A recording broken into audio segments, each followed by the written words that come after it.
All right. Hello, everybody, and welcome to Geopolitical Trends, where truth matters. Excited to be with you as always. I know we're supposed to have Larry Johnson here. I just got a message. His internet crashed. Very interesting timing because I had a hard time logging in as well. So, in any event, I am going to move forward with the topic today.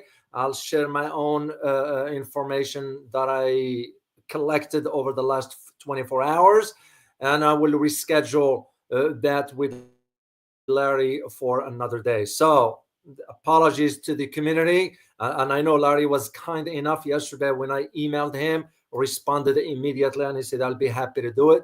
All of a sudden, his internet crashed. So, just that's how it is sometimes. So, anyway, let me say hi to the community first, then we'll move on with our conversation here. Willie Holman, as always, General Meow Meow, good to see you. Truth Seeker, Matt Becky, Muslim Revert, as always. Joe Rowe, good to see you. Oh, that's kind of you, Joe Rowe, Dr. O, and Larry Johnson. Do we need it? Do you guys know that Larry Johnson also has a PhD? Yeah, he doesn't say much about it. So, Bobby, good to see you. Sue, good to see you as well. Cam 35, haven't seen you for a while. So good to see you. Karakulak, as always. And Zanita, Gina from Petrovska, good to see you, and hi to you as well. So, all right. So I'm going to just get into this to talk to you about what my own finding, some research that I conducted for the last 24 hours. I'm going to keep this short this time around here, and I will try to reschedule it with Larry for another day. So now, the first question, of course, my topic today is going to be about the assassination of Lieutenant General. I have his picture here. Lieutenant General Igor Kirillov.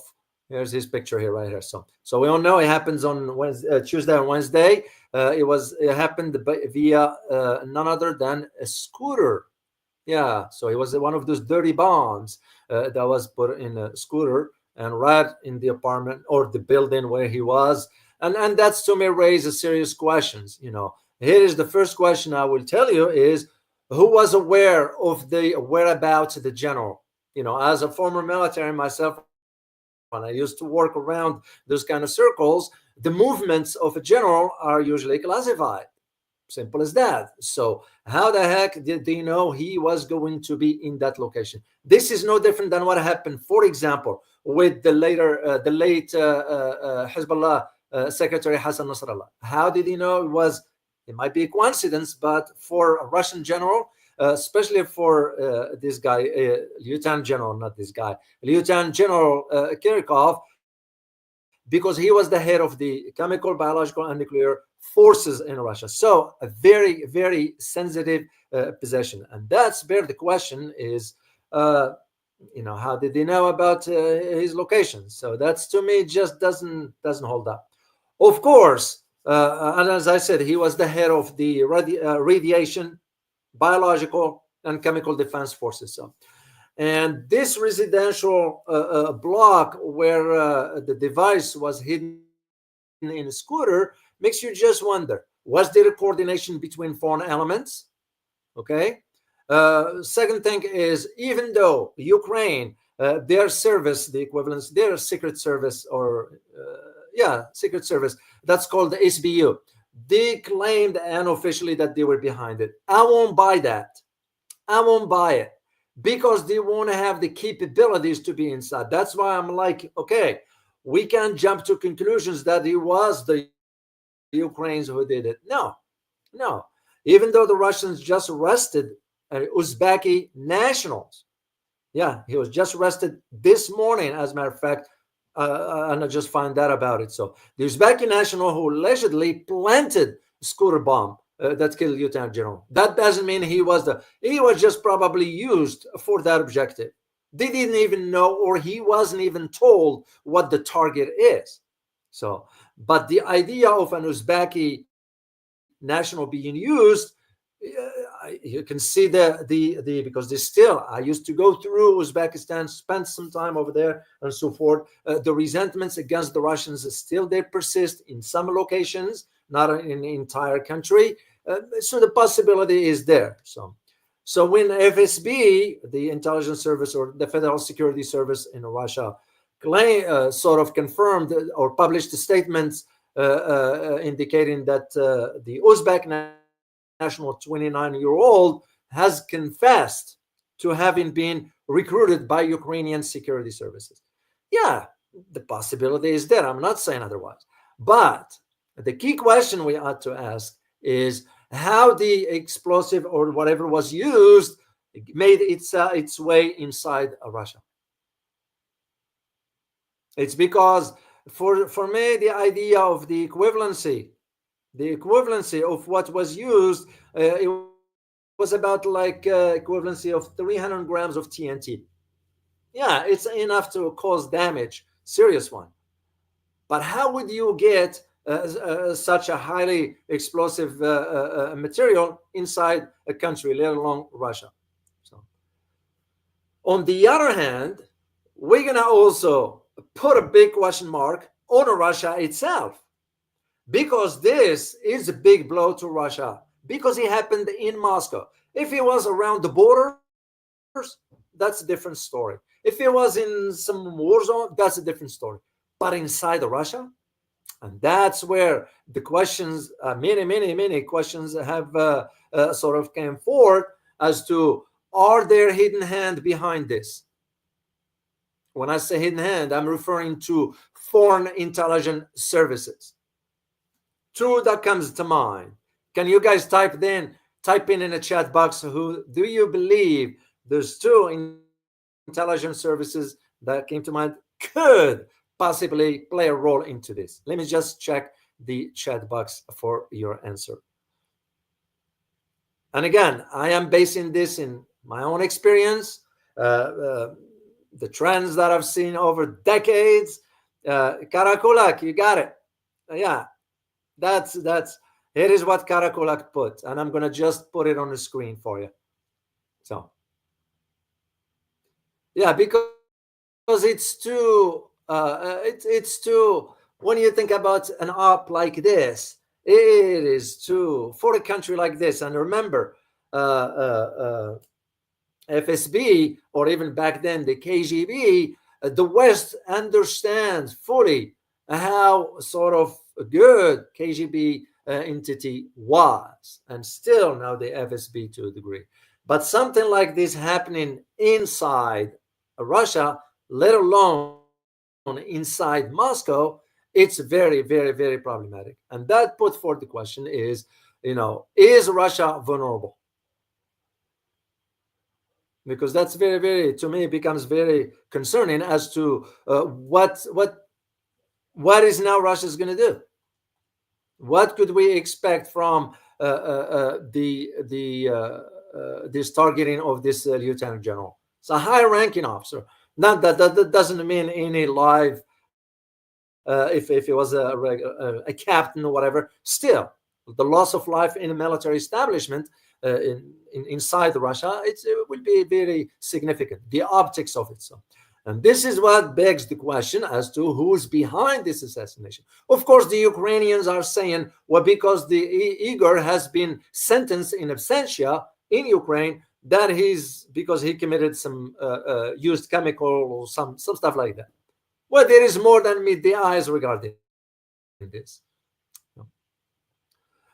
Now, the other question we have to ask is, why him and not some other entity, some other general, or some other high-ranking official? So, is whomever was behind this sending a message? Is this has to do with the dynamics that's taking place inside West Asia, Middle East, that is with Russia moving its air and naval assets to Libya, from Syria to Libya? Is this has to do with the speed up of the tensions before President-elect Donald Trump inaugurates the office on January 20th?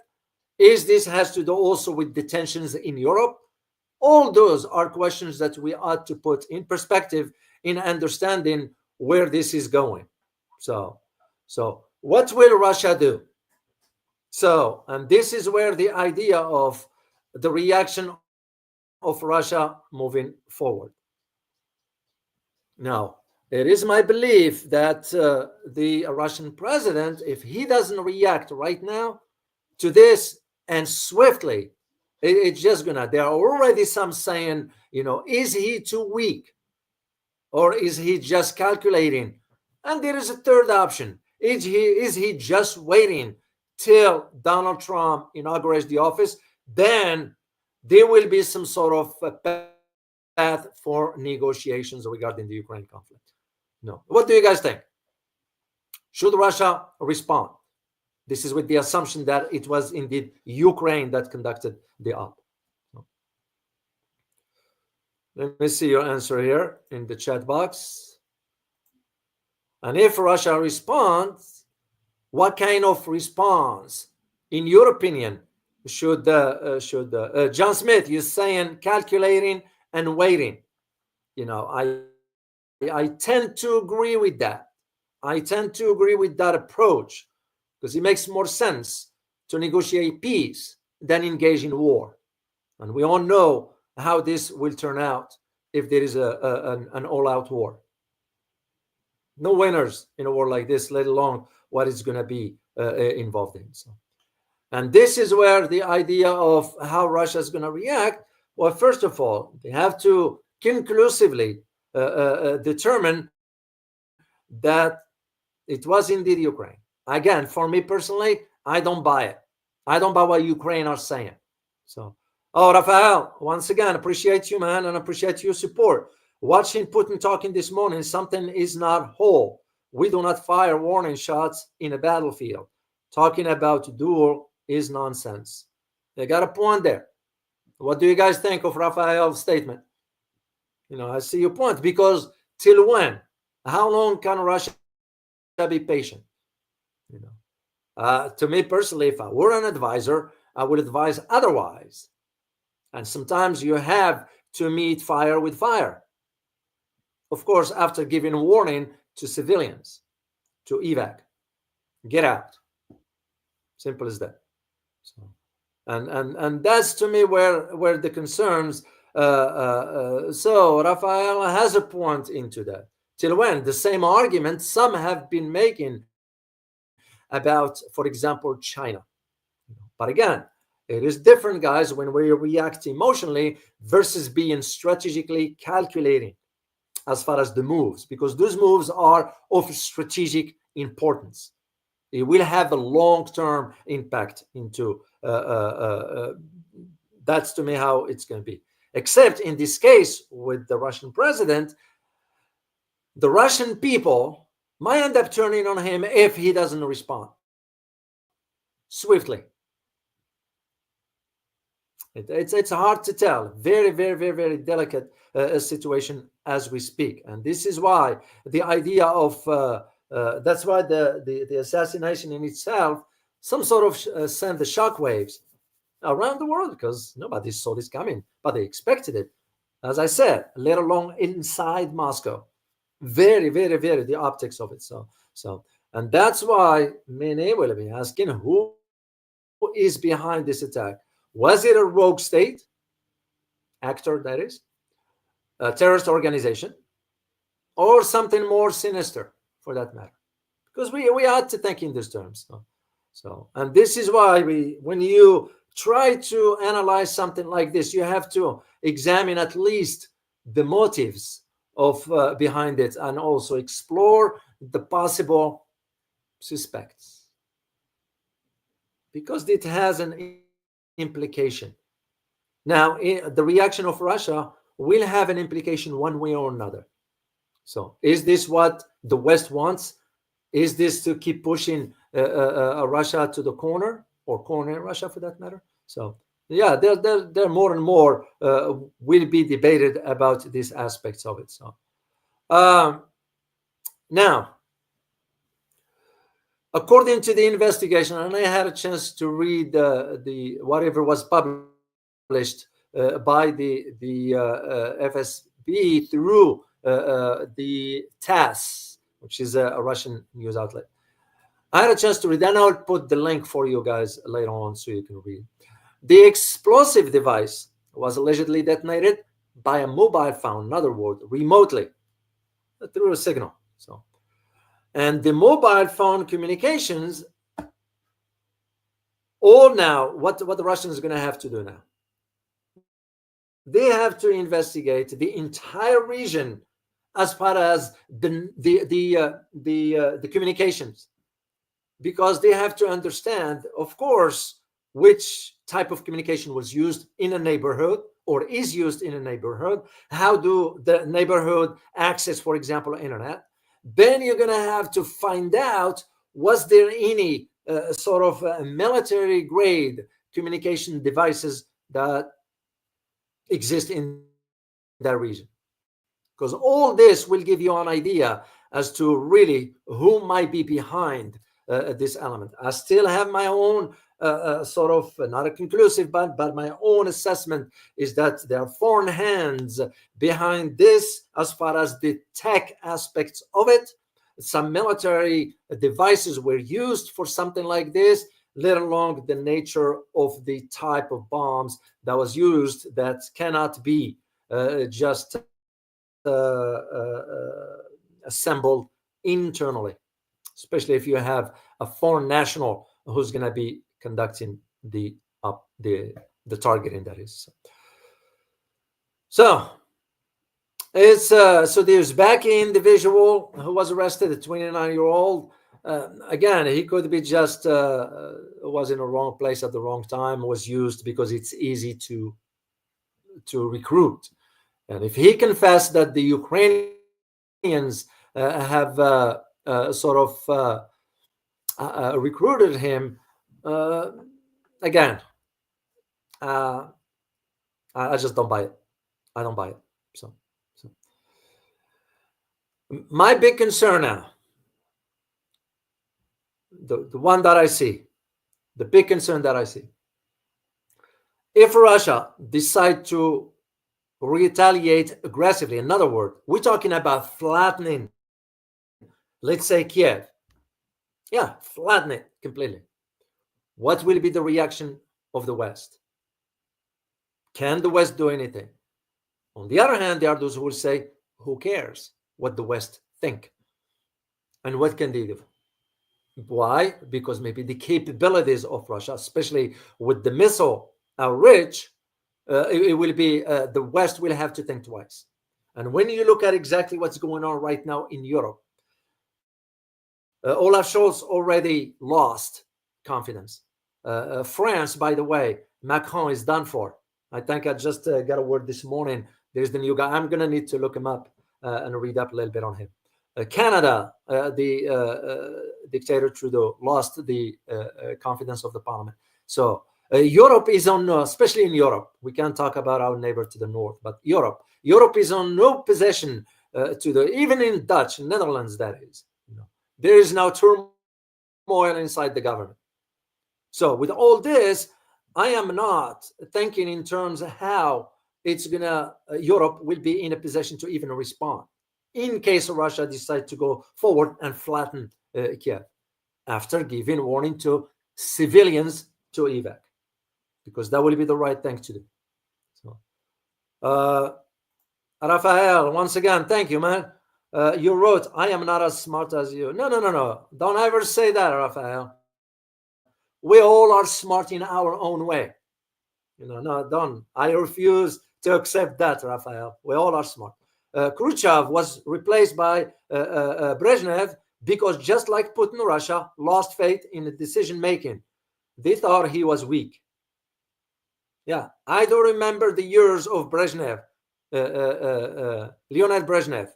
And I remember the days when Khrushchev was reading on him at that time, of course, how he managed his dealing with the West.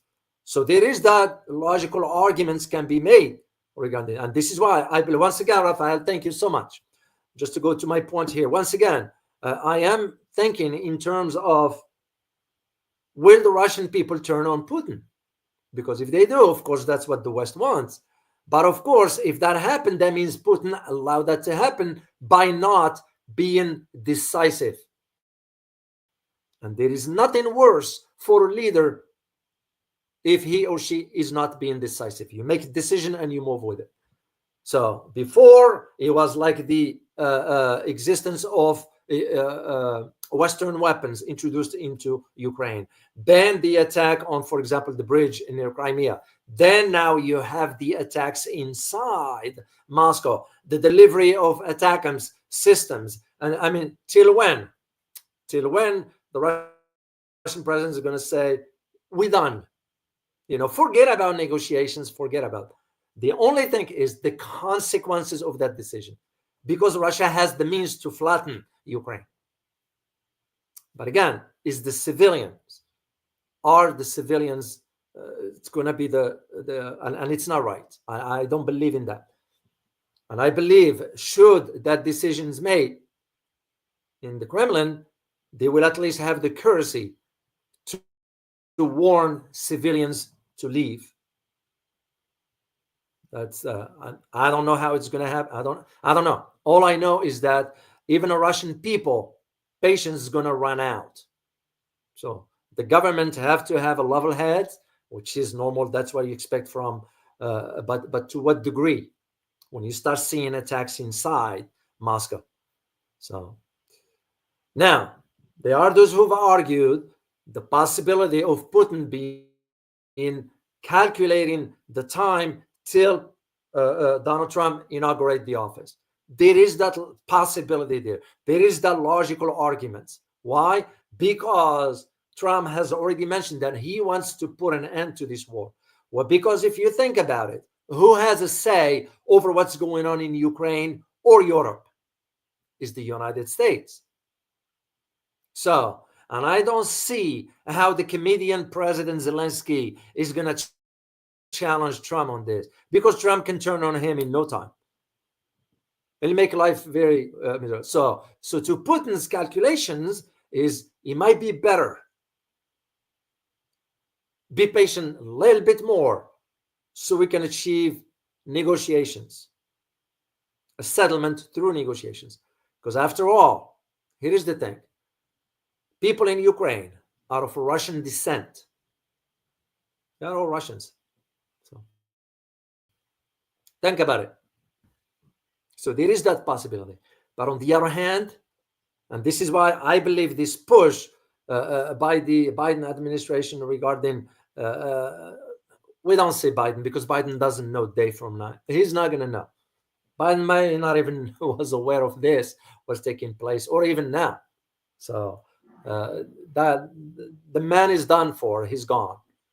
Mentally here, he's gone. So the idea of how it's going to be moving forward is that if the Russian people is going to say, well, when you, Putin, are you going to make a decisive decision regarding this? Because it's not going to go, it's only going to get worse if there is no reaction to this. And now with the changes that's taking place, I mean, you look at just now in Syria, okay? Now people are turning on this new government already. Not that things were, they were different back then during the Assad regime. But just to give you an idea, people have power. I wish our people here in the United States have that kind of ability to think. Because we're seeing what our government's doing, and the masses they're oblivious to what's going on. So the idea of the consideration that Putin might be flip-flopping, yes, there is that possibility. And I see your comment here, Muslim River, Putin flip-flops. Yeah, the possibility is there. I look at it the other way as far as being strategically cautious. Because if you expand the war into a different level, you're only inviting more. And I don't think so Putin wants that. So there is another point. And Cam 35, you brought a good point. Let me share it with you guys so you see. because I read your comments also. That's a good point. You all remember about the Minsk Accord, right? So it was nothing. It was honored about it anyway. So, and Russia will be making a mistake if they will ever go that route again, because if there's any negotiations, it has to be decisive and once for all. There is no ifs and buts, and that's why I'm saying. And again, to those who might think I am being the way I see it, if I were advising a person in a position of making a final decision here, I would say, no, flatten the whole area and be done with. After you ask civilians to leave, you give them the choice. If they don't want to leave, I know it's hard to leave your homeland, whatever. That's why wars are horrible.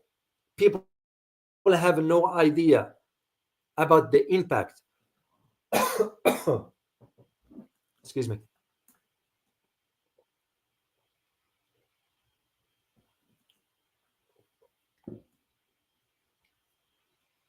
It can really leave you with scars that can last with you forever. It's just a matter of how you manage dealing with those emotions, because wars are not pretty, devastating. And for defenseless civilians, what can they do? And that's what I'm saying. You have to think hard about this particular decision. It won't be easy. On the other hand, when you're going to say enough is enough? That's like you guys, you dealing with someone, you being nice, you being kind, and the other person is misinterpreting that as weakness. So at some point, you're going to have to make you have to make a decision and put the dots on the letters, as we say, by letting him or her know. So, Rafael, once again, thank you, man. Appreciate you. China is getting ready to fight. I would not be surprised if China start to work on removing Putin. She is not playing around. He needs Ivan Terrible. You all know what Rafael referring to, the Ivan Terrible. I see your point there. I see your point in the sense that for China, it's because they are seeing what's taking place right now. And they are not, I do believe, China is not going to fall into that trap. At the time of this, there are assets, naval ones, being moved into the area of South China Sea. When I was in Taiwan, the day I was there, and I stayed there for a few days, during that time, there were movements of US naval assets into certain areas. Not as close to China as it was near the Taiwan Strait and so forth. So China will not want to see what's going on with Russia being repeated near its borders. So China is going to have to make a decision and move forward with it, and all the what's the word? It's going to just create some sort of a way for them to send a message to the US, NATO, and its allies in the region. And this is why you're seeing what you're seeing with the Philippines being used to push it to the fore. Australia is gone. Australia, so it's not a laughing matter. I'm laughing about the stupidity of their government. You know, the government that is not realizing what it's getting into. So New Zealand, even New Zealand, used to be neutral, not anymore. So now there are those that's gonna be thinking in terms the conditions regarding China vis-a-vis those of Russia are different. Why is this? Because China, as you all know, has never engaged in a war per se. Now, the only intervention it did, which was back in the 70s in Vietnam, that was about it. Russia did engage not only in Afghanistan back in the 70s of the last century, but even throughout its history.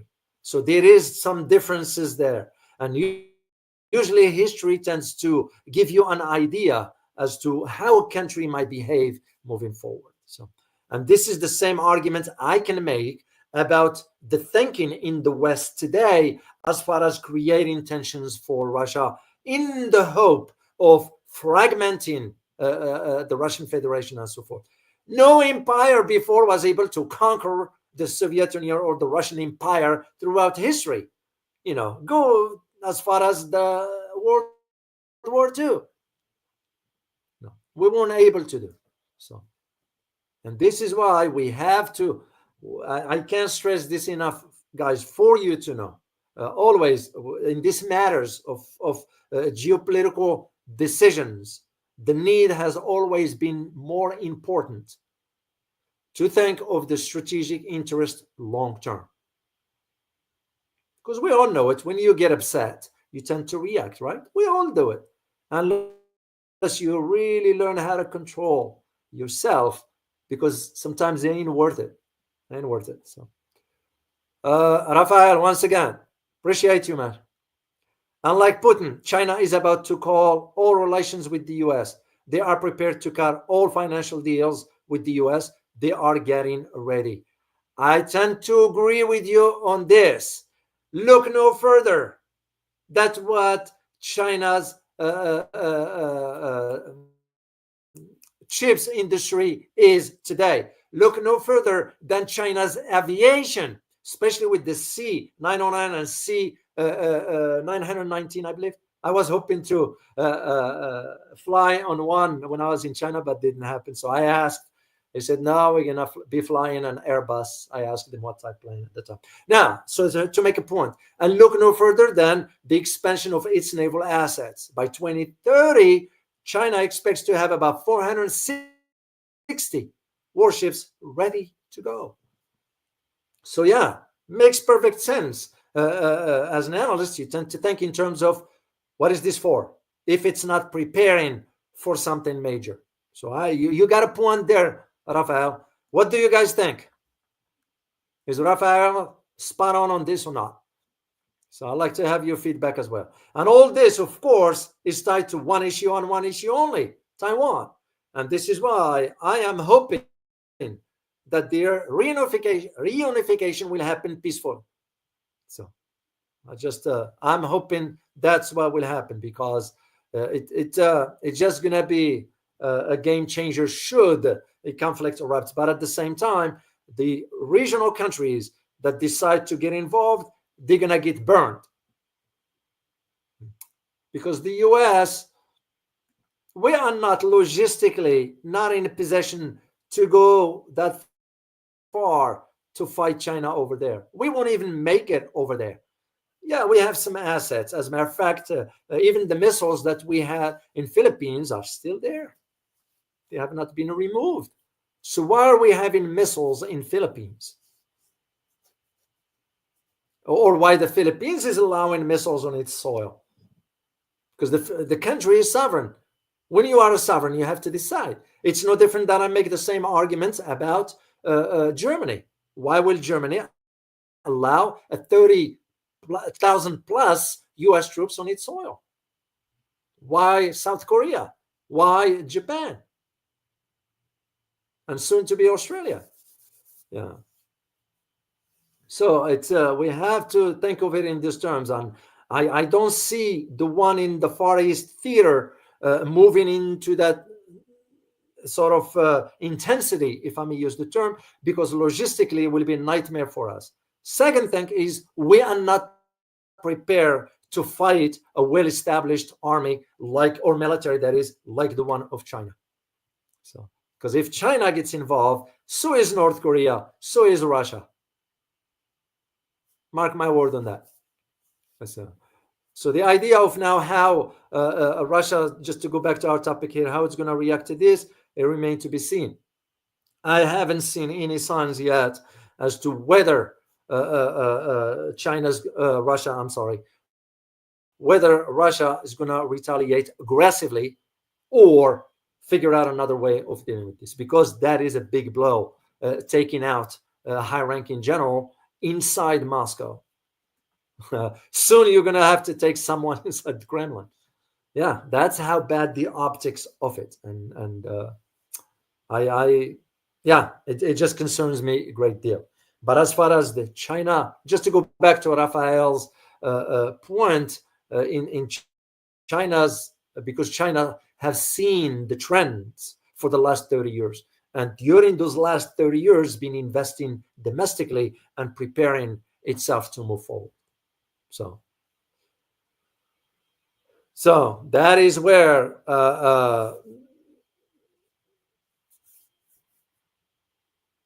China will have to have a different calculations, strategic calculations than Russia. It's two different theaters, because they have two different objectives. Here's the thing that I need you guys to understand. When I say our government, that is, and it's government that is incompetent anyway. The government's thinking, the West thinking, let's just call it the West, collective thinking. The West thinking vis-a-vis Russia in comparison to China. For Russia, it is about the access to natural resources.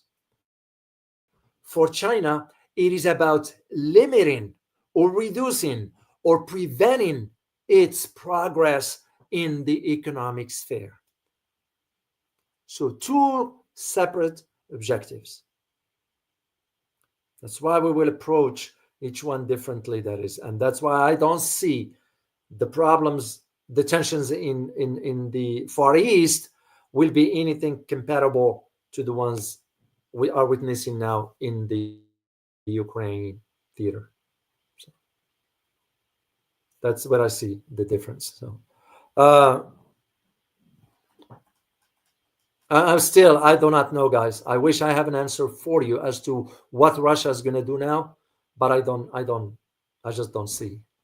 I don't anticipate anything, at least for the next 48 hours. Because if it was, they can't just retaliate also. Just because Ukraine said we are behind, no. I mean, are you going to trust Ukraine government? I mean, literally.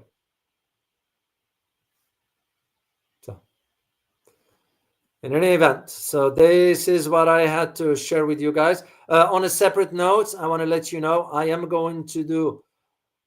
Oh, Raphael, man, thank you again, Raphael. Putin is making the same mistake Stalin made before World War II. Russia agreed to let Germany invade Poland so that they split it into two. Germany wanted to use it to invade Russia. Stalin was naive. Spot on. Yeah, Stalin made a mistake. Because there was the connection, not the connection. It was the arrangement behind his back between the US and the UK. Winston Churchill was already making arrangements with Roosevelt at the time. So thank you, Raphael. Appreciate you, man.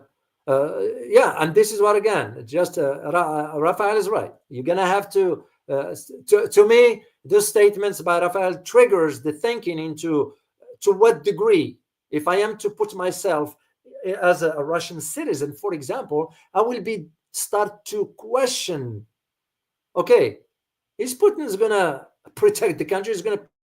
Putin's going to make a decision? Is Putin's going to do? As a citizen, you're going to start to. So for us, it was the same, but not everybody's asking question. When we start seeing the flow of billions of dollars to Ukraine and corruption and so forth, so where citizens asking, when the government will ever stop sending our tax dollars? No, because most Americans are clueless about foreign policy. I don't shy away from saying it. And I will challenge whomever here in the US that said, no, we know about foreign policy. It's nonsense. Otherwise, the whole country would have reacted from the amount of waste, money-wise, that's been sent to Ukraine. So yeah, you're right. And Raphael, in this case, using history as your guide, you made a point, and there's a valid point, an argument with that. So not everybody might agree with it, but there is the reality of it. No, so of course, Stalin's time was different because the calculation, the geostrategic calculations at the time Stalin made, he was thinking that this is not going to evolve into what it was, you know. And of course, it's the same argument I've always made about why Nikita Khrushchev made the gift of Crimea. Why? Yes, he was born in Ukraine, so is because it was a Russian part. But why would you do that in the 50s, giving you Crimea as a no? You can't. You have to be decisive on this kind of stuff because the welfare of a nation will depends on all this moving forward. So, and that is where it's gonna be. I'll be watching, and again, I'm gonna reschedule the interview with Larry, and we'll talk about other stuff once his connection is reestablished. It's odd how sometimes things happen, and just while I'm thinking about it, guys, the idea of World War II, because the historical record has been manipulated. You all know who won World War II. Can you type in the chat box, guys? If it weren't for this country, no, the outcome would have been different. So which country I'm referring to?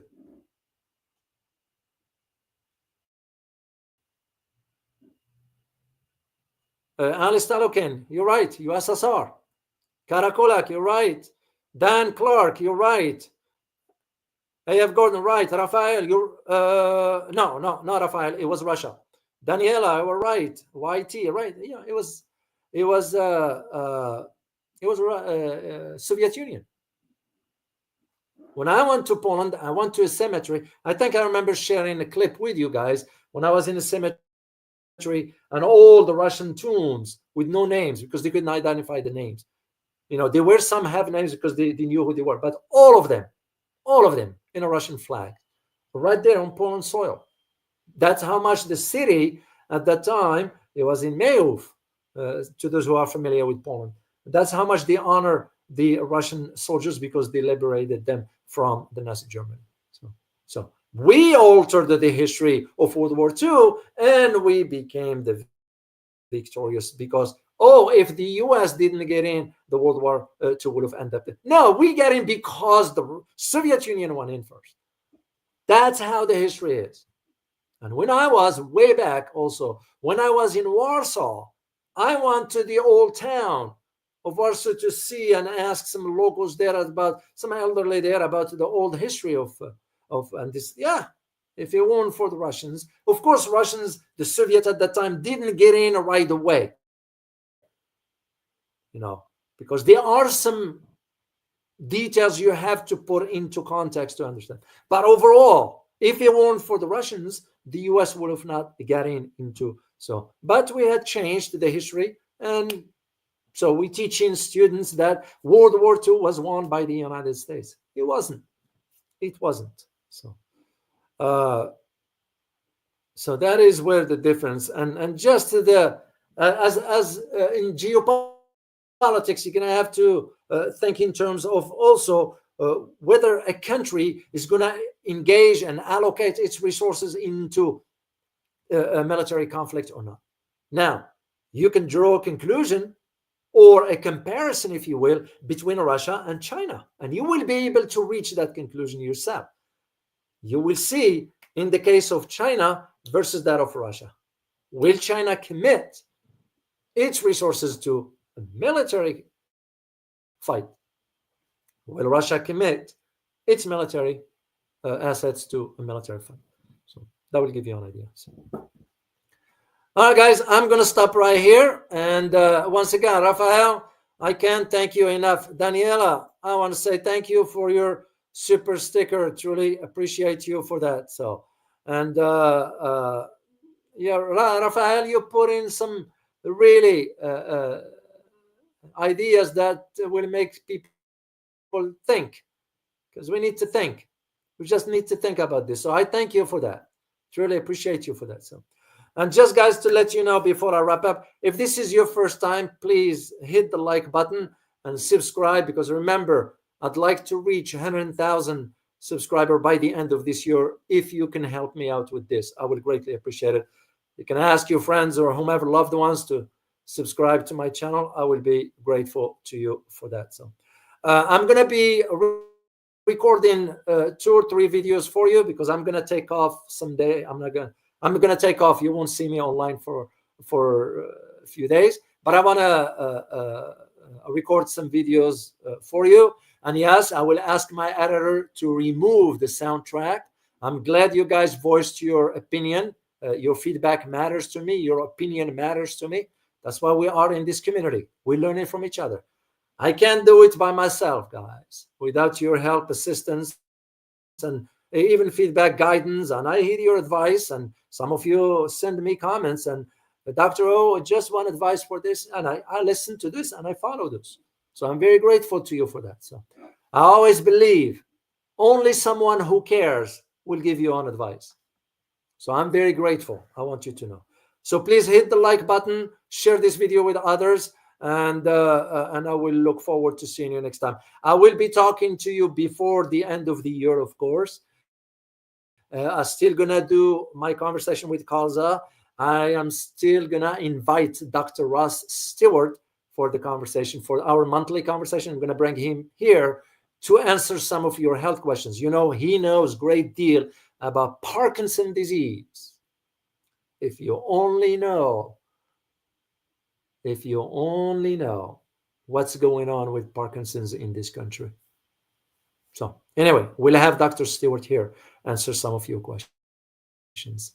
As always, guys, I greatly appreciate you being here. Thank you for keeping the chat box in a civil conversation, that is. And to all of you, I wish you a good day, and I look forward to see you next time. Francis Tango. It's all right. It's recorded. You can watch it, and I will look forward to seeing you next time. As always, remember, geopolitics impacts your daily life in more ways than one. Till next time, guys. Bye-bye.